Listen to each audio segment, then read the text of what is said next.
C'est le manque d'adéquation entre le projet d'études et le projet professionnel. Bah, c'est très important parce que tu ne peux pas aller loin si tu ne sais pas où tu vas.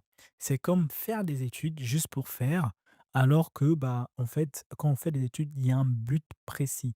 Et ça, tu dois pouvoir connaître cela, tu dois pouvoir avoir une vision de tes études. Si tu ne sais pas comment établir une vision de tes études, bah, n'hésite pas à me mettre en commentaire.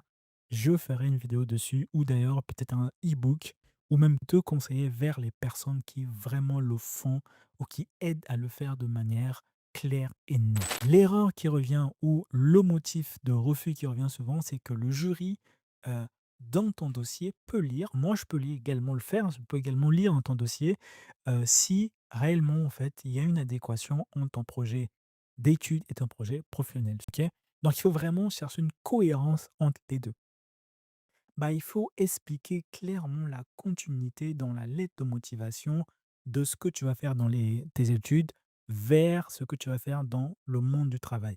Mais si tu veux bien le faire tout seul, bah, l'idée, c'est simplement se dire dans ta lettre, tu dois pouvoir signifier, tu dois pouvoir mettre en valeur que tu veux continuer dans le domaine que tu as étudié ou que tu vas étudier demain vers ce que tu vas faire dans ton métier. Il faut pouvoir te projeter dans l'avenir, j'ai envie de dire dans 3 ans, 5 ans plus tard, après tes études, qu'est-ce que tu vas faire? C'est de montrer que en fait, ton projet professionnel a besoin de ces études pour pouvoir s'accomplir. En fait, tu dois vraiment être convaincant en disant que sans cette formation-là, je ne pourrais pas arriver à mon projet, professionnel.